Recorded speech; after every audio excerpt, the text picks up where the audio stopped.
All right. Well, welcome, welcome, ladies and gents, women and men. I don't want to, everyone. All right. So I'm going to read our statement of intent here today. We are fortunate to have a variety of speakers for Sunday services. By using guest speakers, we gain wisdom from all those who share. This is a church where you can worship the God of your own understanding, a place to experience joy and be uplifted, a place where we can gain strength and inspiration to share with all we meet throughout the week. We invite you to join us in this celebration of life, to nourish your spirit and to enjoy the company of kindred souls. So with that in mind, let's get peaceful and sing about peace with Let There Be Peace. It's number 3 in the hymnal if you want to do it that way. Otherwise, the words are on the white card.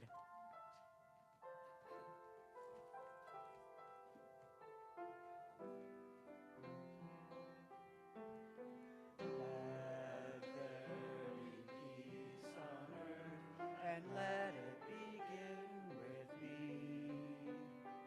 Let there be peace on earth, the peace that was meant to be, with God as creator, family all are we.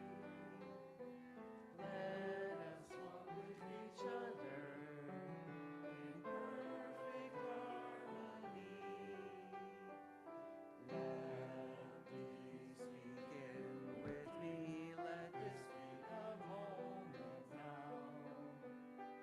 With every step I take, let this be my joyous vow. To take each moment and live each moment in peace eternally. Let there be peace on earth, and let it begin with me.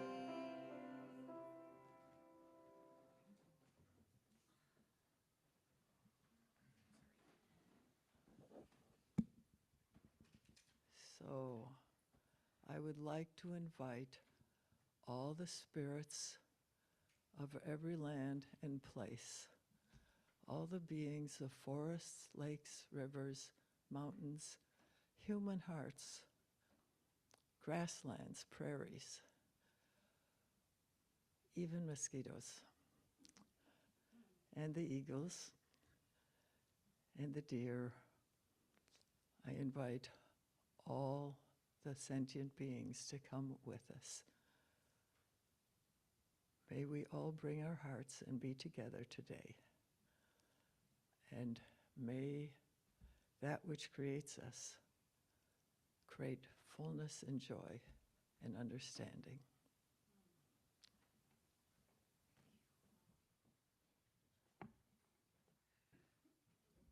All right, at this time, we're going to sing another song, which is hymn number 1 for today, which is in the book, number 185, I Am the Expression of Infinite Life.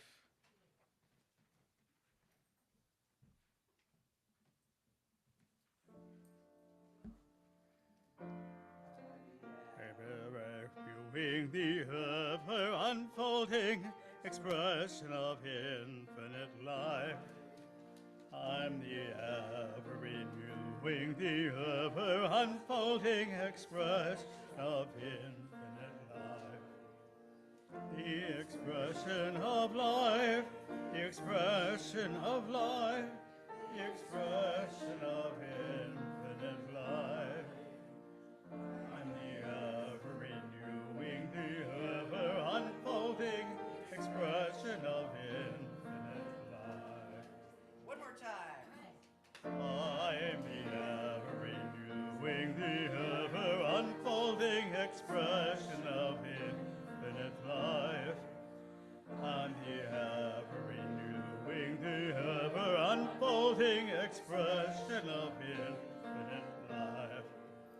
The expression of life, the expression of life, the expression of infinite life.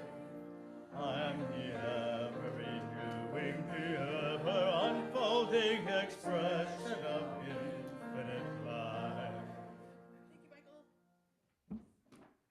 Thank you, Michael.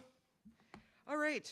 Well, my name is Sue Brewer. I'm the president of the Board of Trustees at Lake Superior Faith Community Church. And I welcome you all to our church, and those of you on Zoom and those of you who get to see it later. At this point, we're going to go through some our speaker today, Shodo Spring. Now, some of you who've been around for a while may recognize her as Cedar Spring. So she's going to have a wonderful message for us, and we're looking forward to that. And her title today is Opening Reality. Now, other announcements that we're going to get into are Monday, tomorrow night, 6:30, Unity. Menus for Impulsive Living is the book that they're in the middle of. So if you want to join in with them, tomorrow night at 6:30. Now, Saturday, would you like to speak about your... Yes.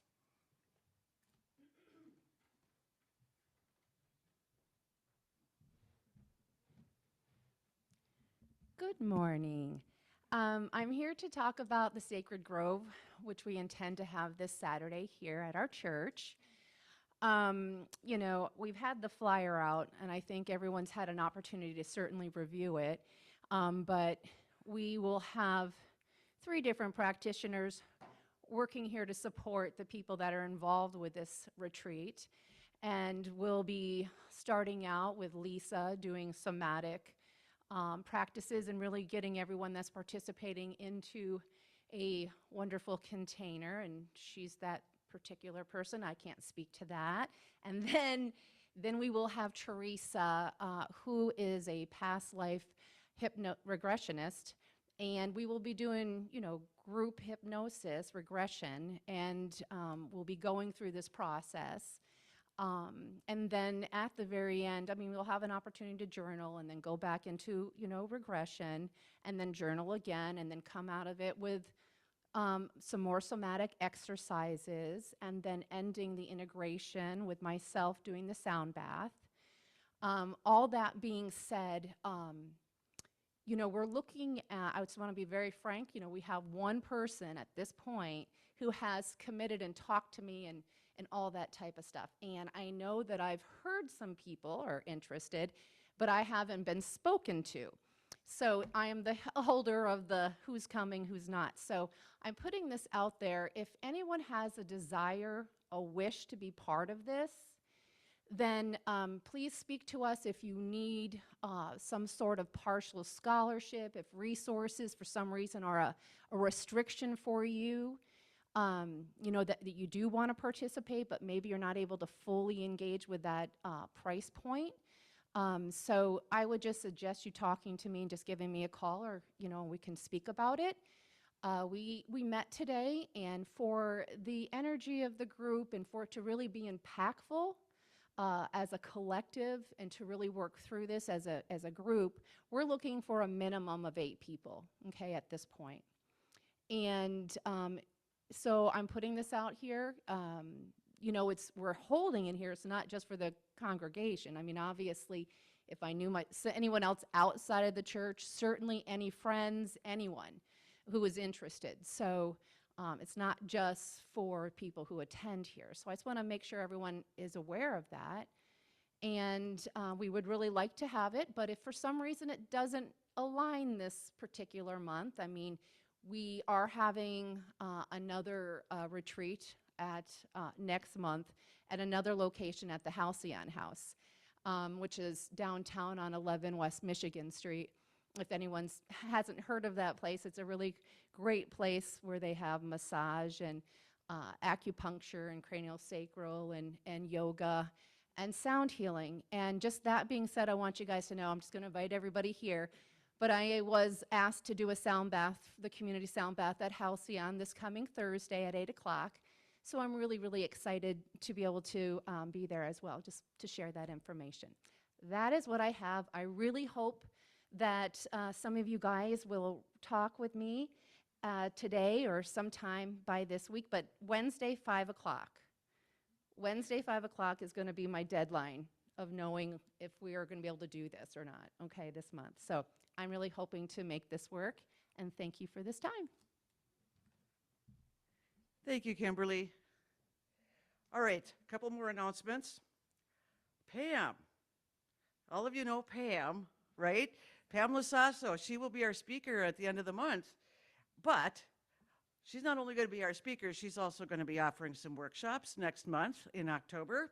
So October 7th and 14th, Pam's workshop about the wheel of predictability that she has created and works with and has taught at the community schools will be taught here. There's a flyer downstairs for that and for the next event, which will be on the 21st, which will be a tarot reading class for beginners. So there are sign-up sheets downstairs, and you can talk to Pam about it and find out more about what she's got in store. So keep those dates in mind and come and see her at the end of the month. Now, we've started doing a new thing. So every Sunday during our lunch hour, at mostly after people have really eaten, we're doing questions that people have that we want to discuss in a group. So last Sunday was very exciting, I guess. They talked about one question so long that they didn't get a chance to do the other two. So they're back on the agenda, and here they are. So you can think about this in your mind and talk about it later. Does prayer need to be specific? Is one of the questions. The other question is AI real intelligence? Can it know things humans have not thought of? So those are your questions to contemplate and think about and discuss after lunch. Then, everyone's favorite, membership. There are multiple ways that you can become a member or to renew your membership. Easiest thing to do, we have a form. If you're not a member already, you just put your name, your address, your phone number, contact information for email, whatever, and you just let us know the best way to get in touch with you, and you can put in your amount of donation for the year. For those of you who are renewing, you might also want to fill this out if anything has changed, like your address or your phone number. So this is just the basic information. We kind of hang on to this. The important thing is to get this done before the annual meeting at the end of October so you can vote on what needs to be voted on. There are other ways also. If you're already a member and you don't need to fill that out, you can always use the little envelope in the pews. It asks you if you want this donation today to go towards your membership, and you can put yes. And we track that, not how much, just we track the fact that you have made a payment towards your membership. I mean, your membership can be a donation of $1 or $1 million. We'd rather have the second one, but anyway. So there is also a third way to be a member. We have these cards. It talks about how did we pledge? It's like a pledge of how much you're going to give for the year or for an X number of period of time. So, and we have different categories. So you are a partner, a true believer, an angel, a superhero, or create your own category.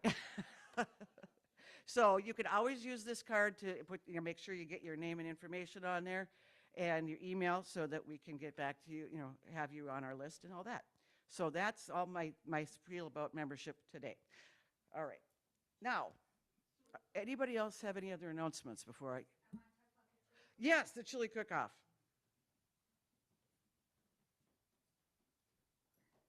Thanks for reminding me. I forgot to write it down. Hey, good morning, everyone. I know, I didn't realize I was so short. So anyway, information for the chili cook-off is downstairs, the forms for registration. And I have some little tricks up my sleeve as far as entertainment goes.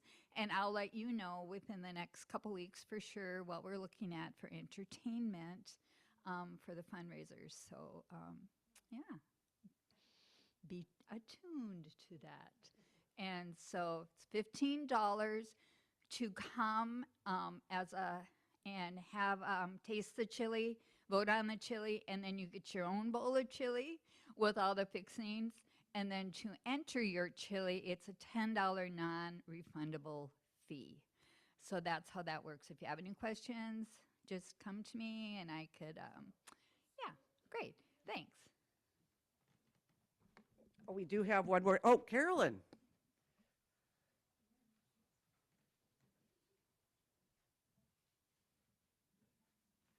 Hi, everybody.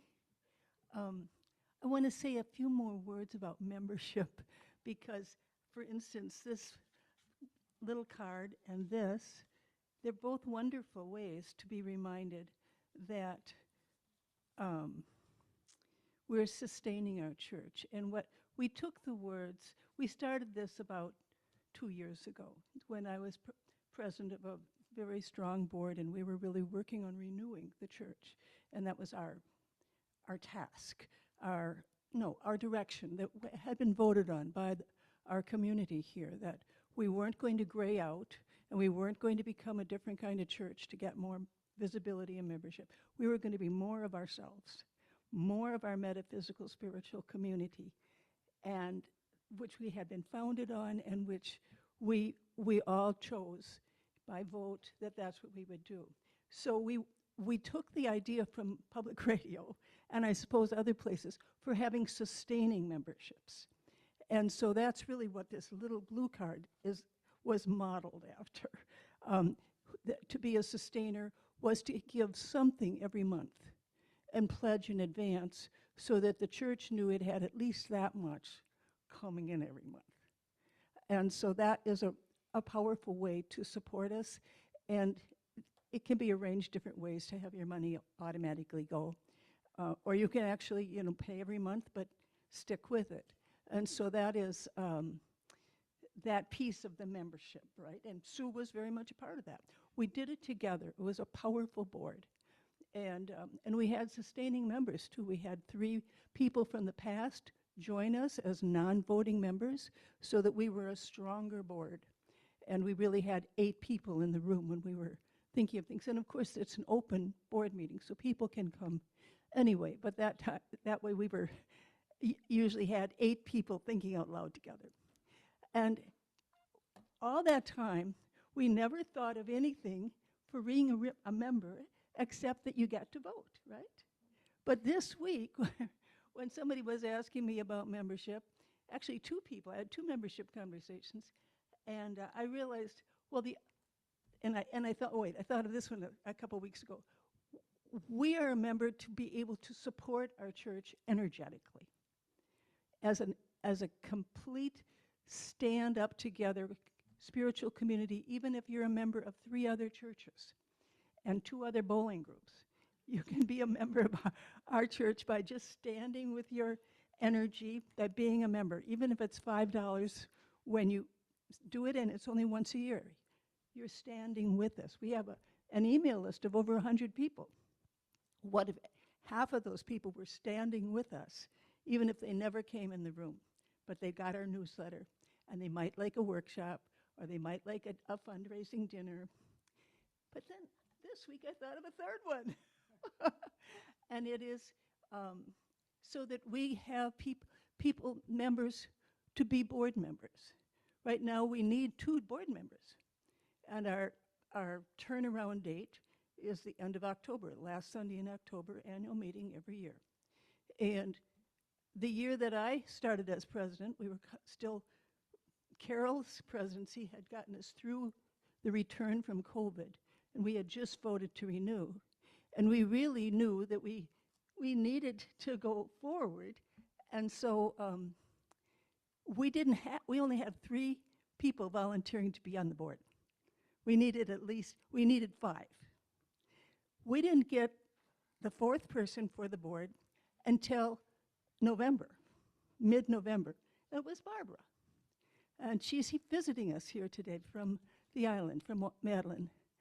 And then not until December did we get our 5th member, and that was Laura. And the church had worked on her.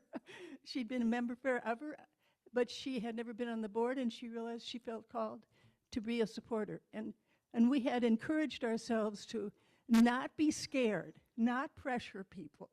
Let the natural process emerge.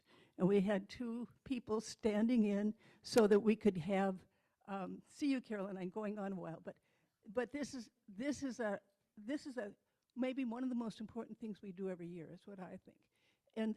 And so we also had a way to work around while we waited for people who authentically were ready. And so that is a big reason you need to be a member to be on the board. So there we go. Thank you all. Thanks, Carolyn. All right. Last announcement. Steve Plaza, our tech guy today. He is going to be speaking next week, and his topic is a new view on ascension. So make sure you are here next week, and we'll learn more about that. And at this point, it is time to read our principles. Now, you'll find those on the white card. All right. We believe God is the eternal source and creator of all and is present in everything. Our eternal soul, endowed with free will, grows through many lifetimes. Communication occurs between the physical and spiritual worlds. Prayer and meditation strengthen our connection to the divine. All healing comes from Source. Seeking this for ourselves and compassion for others suffering is the highest priority. Because we are all one, what we do unto others, we do unto ourselves. The choice of love is always open for every soul. Living these principles leads us to grow in divine love. At this point, could I have someone please bring forth the healing bowl? At this time, we're going to think about those who need healing. Speaking of someone who needs healing, Jerry was back in the emergency room this weekend. They found an abscess in his belly that he is being treated for with antibiotics. They are not here today because they slept in till well after I got here this morning. So that's why they're not here. But let's pray for Jerry and Jean that everything turns out okay with that. You've got a prayer request. Please pray for my friend Carmen. She is in Romania and she has terminal breast cancer. And also pray for the island where I live. One of our native sons was struggling, lost his family, got into drugs, and they found him yesterday. And so the island being a very small community and him being in the center of it, it's pretty intense. So keep us in your prayers. Does anyone else have any other prayer requests?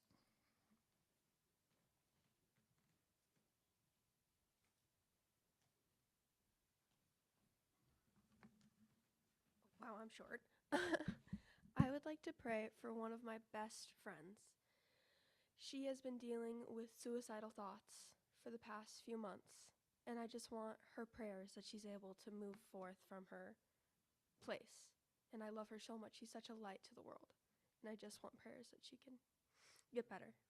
Her name's Charlotte. Charlotte Goodrow. Thank you.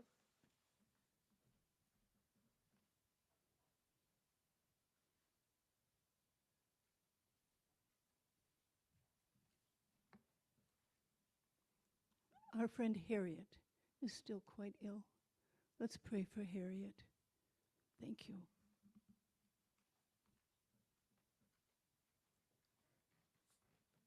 Any other prayer requests? You can always put your prayers in the for the names of people or animals or things in our bowl. Otherwise, you can put it in either on paper or intentionally. We do pray over those, and they are worked on all week long. So with that in mind, let us say the prayer for spiritual healing. It is on the white card. All right. I ask the great unseen healing force to remove all obstructions from my mind and body and to restore me to perfect health. I ask this in all sincerity and honesty and I will do my part. I ask the great unseen healing force to help both present and absent ones who are in need of help, and to restore them to perfect health. We put our trust in the love and power of God. So at this time, let us sing hymn number 74 in the silence, which will be followed by a moment of silence, and then Shodo will be giving us a meditation.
So please rest.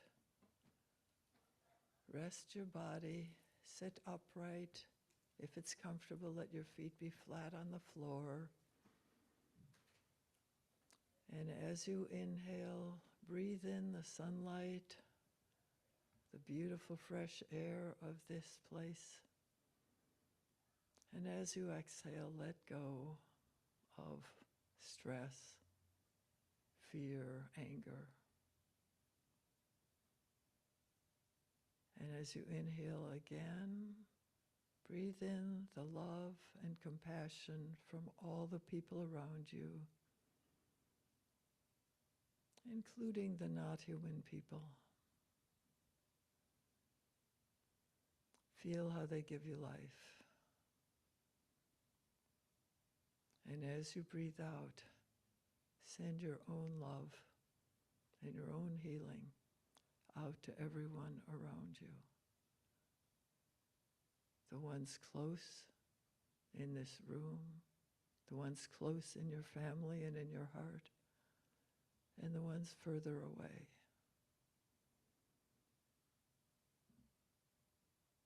And with your next breath, breathe in the sorrows and fears and misunderstandings of everyone who comes to mind.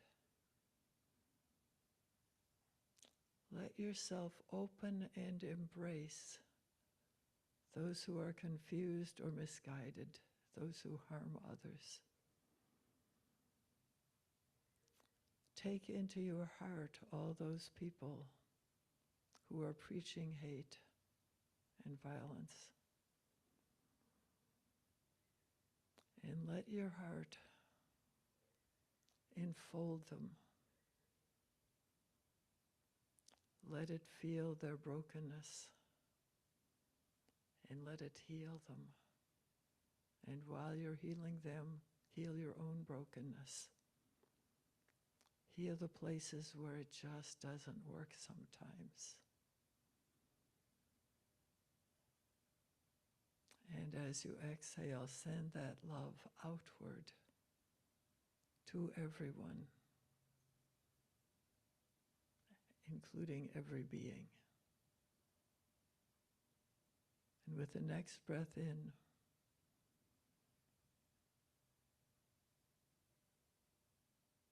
bring into your heart all those who have been hurt in any way, physical, emotional, financial, medical, relationship, war, school shootings. Bring in everyone who is afraid or suffering or at risk, and enfold them as well. Whisper soft encouragements to them. You are not alone. I'll do what I can. And even if you don't feel surrounded by love, you are surrounded by love. And with the last exhalation, send that love everywhere. Send the healing. Send the openness to possibility. And send trust to everyone, including your neighbors and including yourself.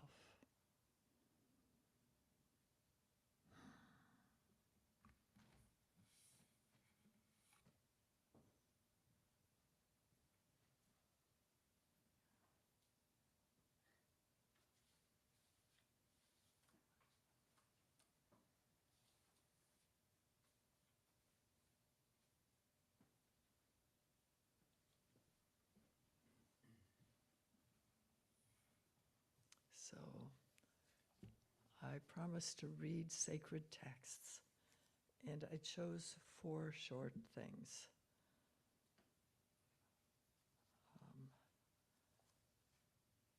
Let me say, they're all things that I quoted in the book, and I will say that I wrote this book for people who are discouraged.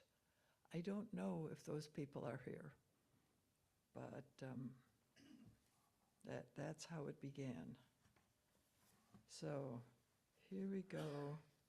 I'm starting with Annie Dillard, who wrote, "There is no one but us. There is no one to send, nor a clean hand, nor a pure heart on the face of the earth, nor in the earth, but only us. A generation comforting ourselves with the notion that we have come at an awkward time, that our innocent fathers are all dead, as if innocence had ever been, and our children unfit, not yet ready, having each of us chosen wrongly, made a false start, failed, yielded to impulse and the tangled comfort of pleasures, and grown exhausted, unable to seek the thread, weak and involved. But there is no one but us. There never has been." So I'm speaking that's the hard side. And part of what I do is to admit that there is the hard side. And then something from my Buddhist teacher. And I found this in a talk he gave, and it's on my website. And his name is Shohaku Okumura, and I studied with him in person for 6 or 7 years.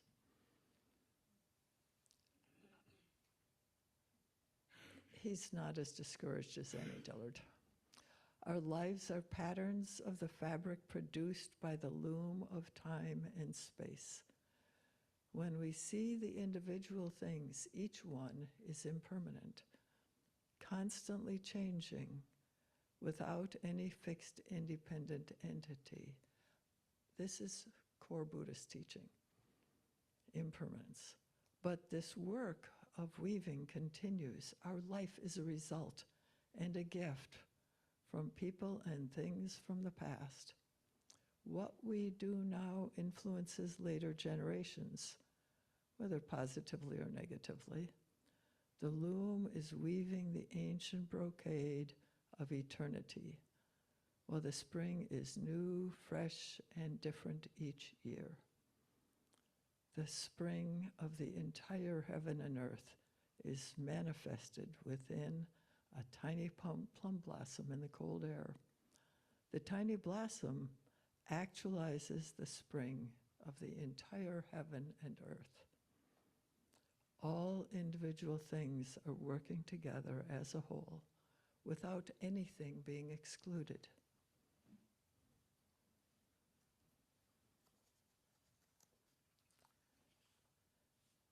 And then David Abram, who he traveled a lot. He studied a lot and he listened to people. And he wrote quite a while ago, "The animate earth around us is far lovelier than any heaven we can dream up.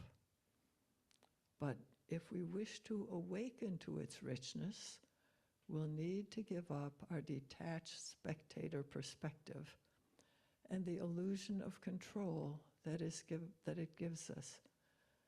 That is a terrifying move for most over-civilized folks today, since to renounce control means noticing that we really are vulnerable to loss, to disease, to death, yet also steadily vulnerable to wonder and unexpected joy.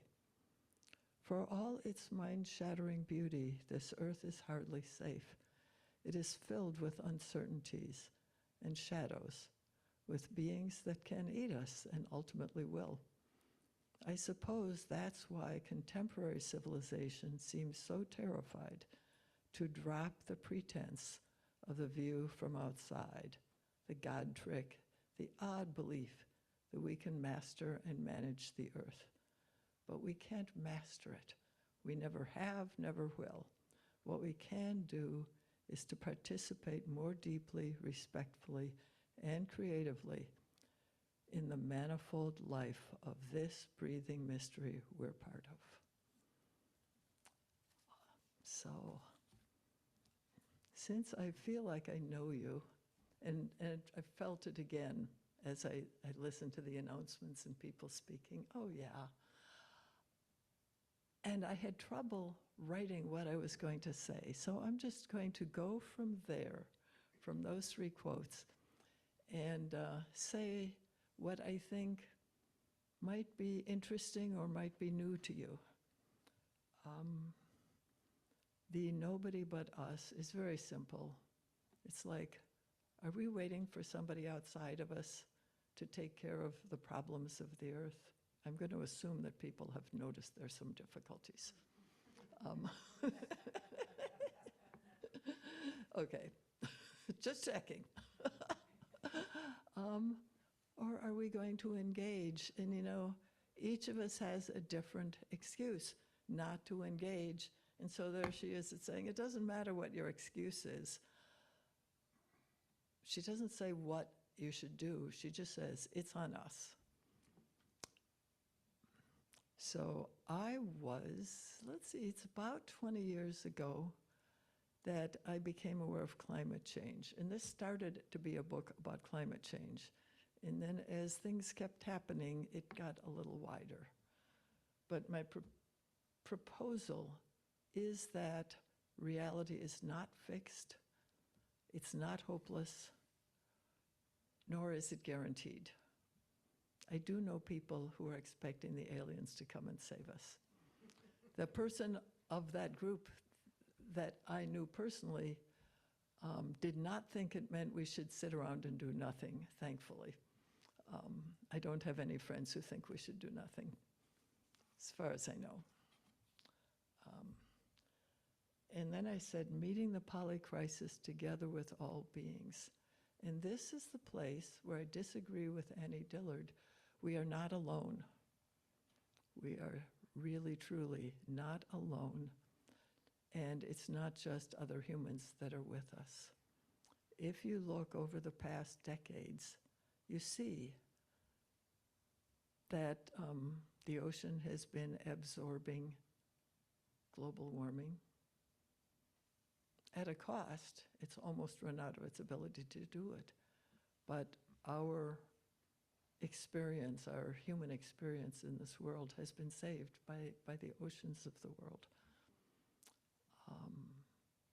We know things now that we didn't know 20 years ago. For instance, we know that trees in a forest actually take care of each other in very literal ways. One tree is wounded, the others will send it energy. Yeah, this is in the public realm. Suzanne Simard was ridiculed and practically thrown out of her profession when she started doing that, and now everybody knows it because she didn't quit. We are surrounded. There was, I forget his name, an anthropologist who went to visit the Kung San. Now people call them the San. They're the people who, I think they're short. They're in Africa, they live in a desert, and they walk on fire. Not because it's cool not to have an enhanced spiritual state, but because that's how you heal people. Lawrence Vanderkook, I think, but don't quote me. Anyway, so when they found out that he couldn't hear the stars sing, they were really, really sorry for him. Because among them, it was routine to hear the stars sing. I participated in an exercise almost a year ago, sometime last winter. First, we did water, and we spent time with water every day. I went down to the creek. It was really cold because I'm in Minnesota, and just paid attention. And you know, you might not notice anything the first time, but if you just keep going and paying attention, and maybe you make an offering, and maybe your offering is a bit of tobacco or music, or putting on special clothes, or something that you made and gave. But anyway, you make some kind of an offering, and then you open yourself and you listen. And you keep doing it, and eventually something comes back. And my experience is, I am not a person who hears voices a lot. I've heard them just a few times. But I am a person who feels things. And there's a time shortly after I bought the small farm that I'm on now, when it appeared like the land next door, 25 acres of fabulous woods, was going to be bought, and people wanted to build a house on there. And I was upset because I thought maybe I would leave, because I thought of those woods as not mine, but free, and they wouldn't be free if somebody moved in there. After a meditation retreat, I went into those woods and I walked in them and I asked, please protect yourselves. Please take care of yourselves. I didn't think I had the right to ask them to protect my place, my special place. But I could ask them to protect themselves. And by the end of the afternoon, I was at peace. I was able to sleep again. And about a year and a half later, I saw that the zoning had been changed. They wouldn't change it for me. I don't know why it was changed. And so you just start suspecting that somebody's doing things. There's a woman, Monica Gagliano, who can be found on YouTube. She wrote a book writing about her experiences with plants making things happen. It's a little mind-blowing. I've read, because I was collecting information for this book, I've read lots of stories like that. And I go a little bit seeking those experiences myself. And yet my core practice is to sit in silent meditation for long periods of time. And sometimes I sit outdoors by the central altar, which is by the creek with a bluff above. And sometimes the mosquitoes are too bad.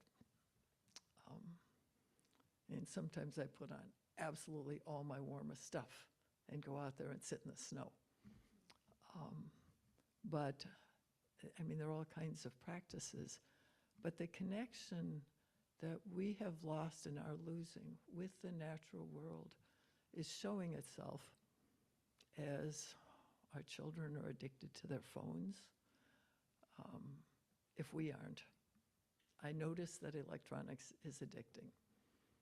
And I manage it. That people are addicted to buying things, that the violence and rage that we see in this time, to me, is evidence that something is falling apart. It's basically the world that we knew or that we thought we knew is falling apart.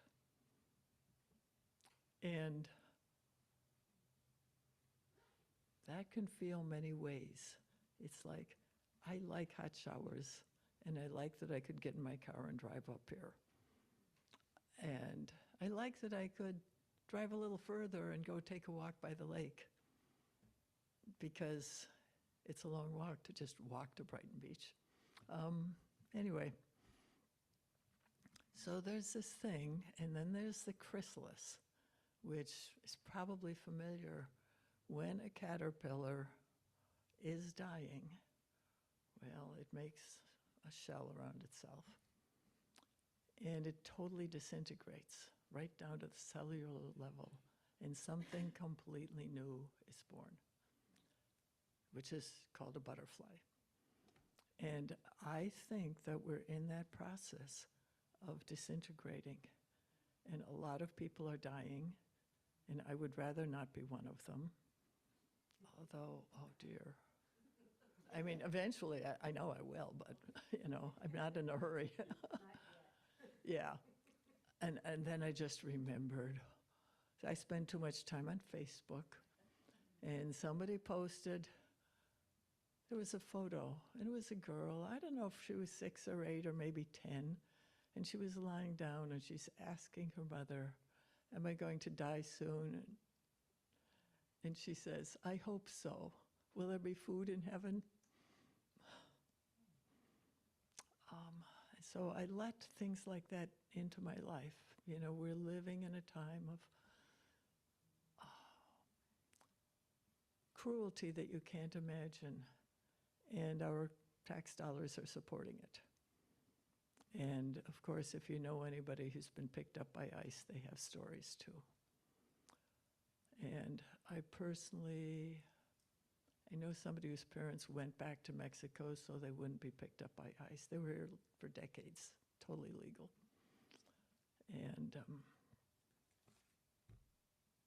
mostly, I know people who are in jeopardy, but I read a lot more stories than the people I know. So things are coming apart. And some people ask me how I manage to be calm. And I think there are a few reasons. And one of those reasons is that image, of butterfly, of transition. And the other is because where I spend most of my time looking is at people who are doing things. The number of people who understood that trees are conscious 20 years ago was really few. And now it's really a lot. I know this is an exceptional group, but, things that are entering the general public awareness are very encouraging. So I might not read any more from the book. I want to say the reason I wrote the book, the reason I founded Mountains and Waters Alliance was a thought. And it starts with that thought. We're not the only conscious ones here. We're not here to take care of them. We're not their caretakers. We're not anything special at all. But we're conscious, and we have a lot of power. We're top predators. And we didn't used to be top predators, but now we have machines and guns. And so we have a responsibility. What top predators do is they take care of everything on which they rely. And I don't have a good quote, so I'll just say that that's what predators do. They make sure that the land base on which they depend is not destroyed. And we, being on the one hand in the special position, and on the other hand, not the only ones here with power, we have the possibility of adjusting our attitudes so we really respect, you know? It's like, actually mosquitoes aren't my worst one. Who's the worst one? Pocket gophers, buckthorn? Um, you know, even them, you know, and even your most unfavored politician. Oh, the time I walked through the woods asking them to protect themselves, even the buckthorn answered. And I went, wow. So my proposal is, in order to ask for help, you have to change your position. So I'm proposing a position that is, oh, we're just one of the folks. You know, we have some special powers, but we're really just one of everybody. And so the right thing to do, or the appropriate thing to do, is to ask for help. I do some Buddhist rituals, in which I've added, there's a format where you mention the Buddha and you mention the ancestors and you mention they're all humans, and then there's devas and saints and so forth. So I've added the mountains and the prairies and a bunch of physically existing beings to that list. And so when I'm asking for help, I'm asking everybody, not just the sky gods, you know, or not just, there's a form of Christian God, which I know is not imposed here, but we're asking all of them.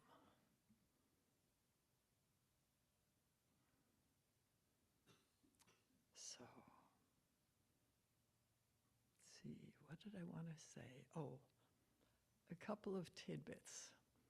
One of the things that I did in the time I was writing the book was read a lot. There are some great books of history and archaeology, and there's one that I like particularly. It's called The Dawn of Everything. And when I look in these books, I learn two things, and one is that our ancestors, our human ancestors, in every part of the globe, they lived in some kind of harmony with the beings around them. And sometimes they named them as spirits and talked to spirits a lot, and sometimes they didn't. But they lived in harmony, better harmony with each other than our civilization has done. And one characteristic of that way of life was not knowing for sure what's going to happen next. Somewhere I have a quote. It's like, yeah, they didn't know that they would eat today, but they'd probably eat tomorrow. And if they didn't eat tomorrow, surely they would eat the next day. There's also a quote from a guy who lived in the Arctic who says, there's plenty, we have enough. I've lived in the Arctic. It takes a different frame of mind to see enough. But if you're living in a, not usually an igloo, usually a sod house, or maybe a tent made of skins, and you burn a little something to keep warm, but mostly you wear warm clothes. But you know how to hunt seal, and you know how to hunt walrus, and you know how to call them, and you know how to ask them to come and offer themselves, and then you give thanks when you take one. That's abundance. But abundance doesn't mean guarantees, and our civilization has got hooked on guarantees. It goes back to the Renaissance. Of all the things this is a great word, right? And humanism. Man is the measure of all things. Whoops. Whoops. the church was a problem. They got rid of the church and they got rid of every shred of mystery. You know, the Catholic Church had taken on the sacred wells and the old deities and turned them into saints. And so they kind of adapted and they fit in. And just once more, I don't praise some of the stuff they did, but the Protestants, the Reformation, the Renaissance, and humanism said, no, you can't have any of that stuff, and everything had to be rational. We got reduced to our cognitive minds. I think, therefore I am. And I do have some quotes from those people, but not nearly as many as I read. And so that's a place that is not serving us. I wrote. Only modern humans have imagined ourselves as gods and came to the edge of destroying life on Earth. We don't have to do that. We can be alive. We can recognize that everything around us is sacred. And we can act in a way that moves that forward. I think there's knowing that, and then there's asking. And so my proposal is that people get together and do ceremony and ask for help. And that's enough time. I will be happy to talk to people afterwards. And let me see, my book is downstairs. Of course, you know, I managed not to try to give you the whole book. This is really hard because I want to. But it's down there, and there's the regular book, which is $20, but there's also the one with typos, which is $10. So it's not too expensive. It's like, there are things about the publishing industry that are just painful to learn.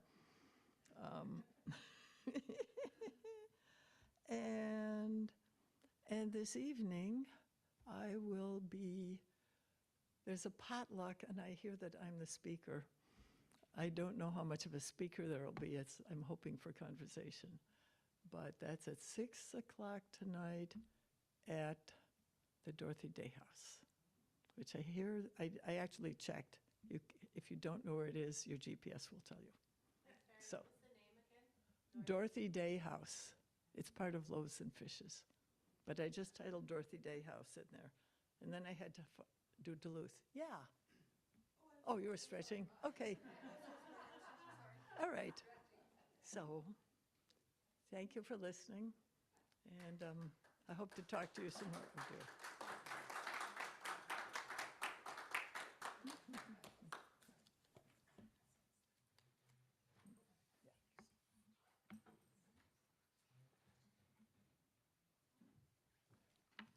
All right. Can we get someone to please bring forward the baskets for our offering? Hit it, Martha. Just a little background music there.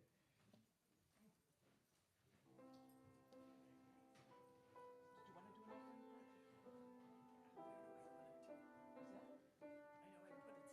do an offering part? Offering part? The baskets. When are they coming up? Yeah. I'll hold this for you.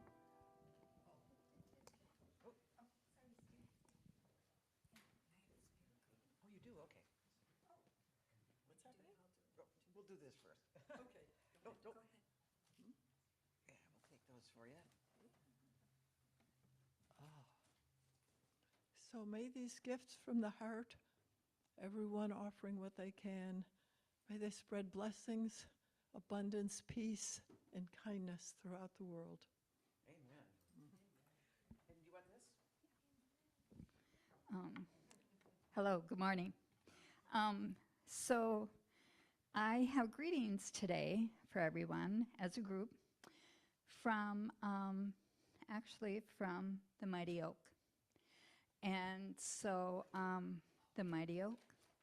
And so the vision that came to me, because I see and I hear, and is the mighty oak as a sapling, and it's growing, and it's small, and it's supple, and it is supported by so much, because you think of that small sapling tree, and how does it survive through the wind and the rain and the snow?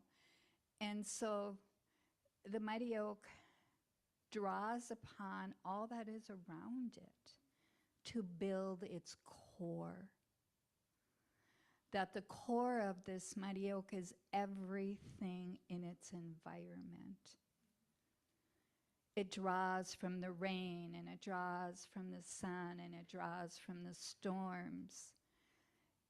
But yet it is supple enough that it can move with each one of those that it comes across. And so you think of this spring, and the oak is waking up, and it's gathering its food as it moves into summer, and it's nourishing its leaves, and it's nourishing that little acorn seed as it grows.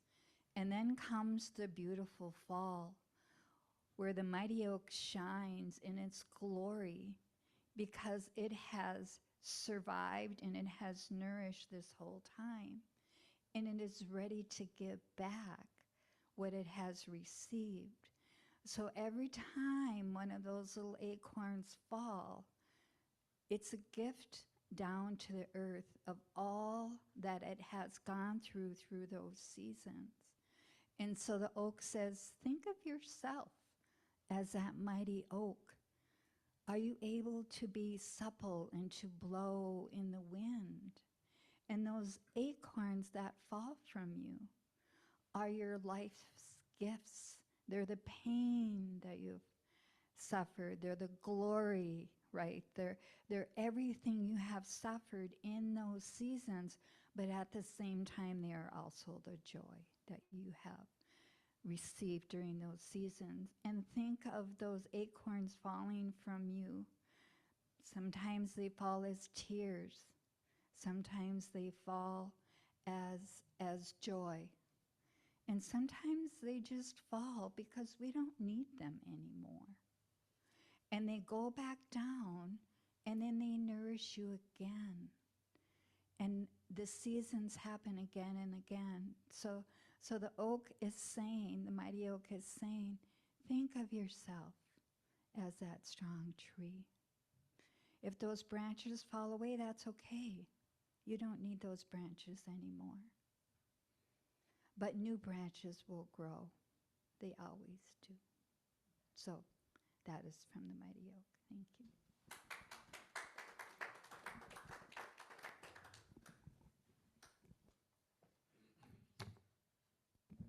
All right, so let's sing one more song, and then we'll do our church affirmation, and then we'll get together and sing again. Which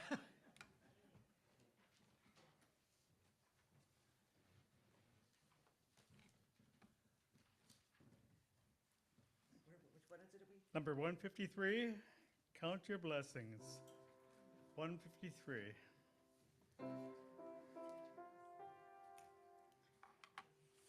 When upon life's billows you seem tempest tossed, when you feel discouraged thinking all is lost, count your many blessings, name them one by one, and it will surprise you what the Lord has done.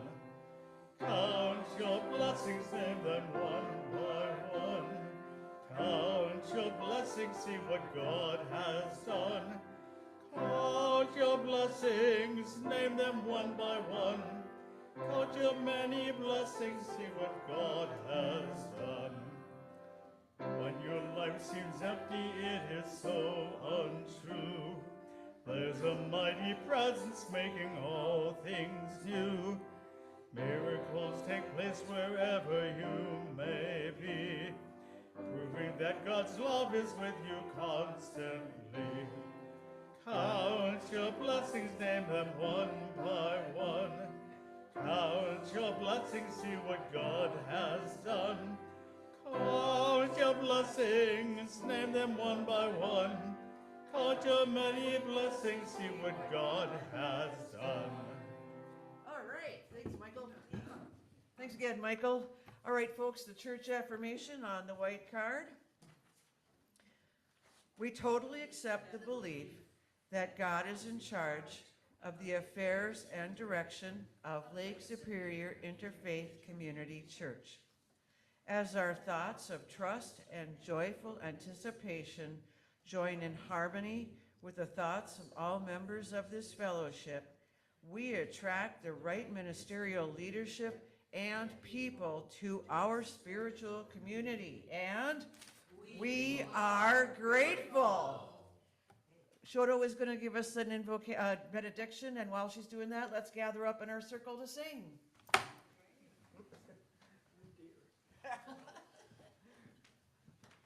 Lost my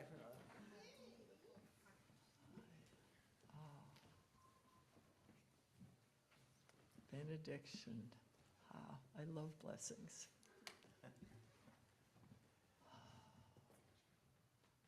May all of us open our hearts.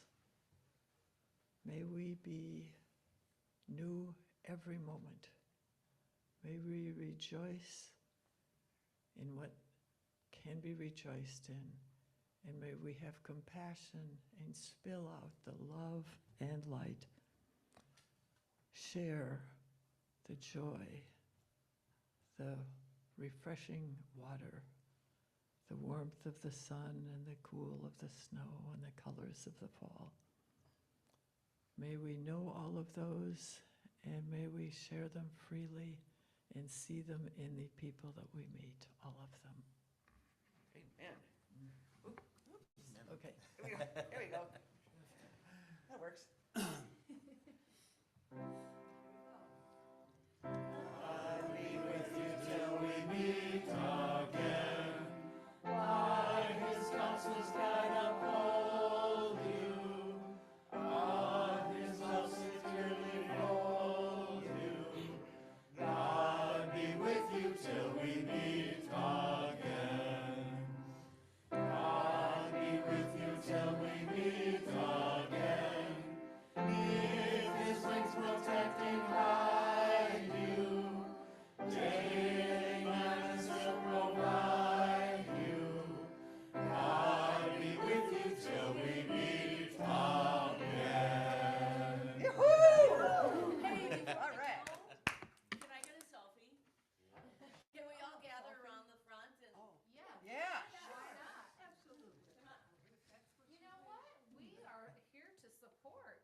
Standing all up here. Squeeze in.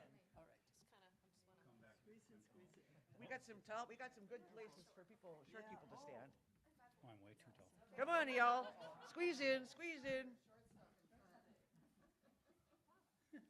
Come on over. Come on, Michael. She's got it. Got it? You guys all? We'll take a few. Just Some take a people few. are hiding. There we go. There. All right, Michael, get your head in there. Yeah. Put your head in the game, Mike. Hi, cheese. You gotta get yourself. No, I barely. We had your eyes. There we go. Take a picture of everybody with you. If you want a picture, like I can go take one. I'm the photographer. Anybody else want to take one? I mean, Michael's trying to take one. No, it's okay. I'm right here in the front of Okay. everybody. We got the eyes. We got the eyes. Thanks again. Oh my gosh. Great service.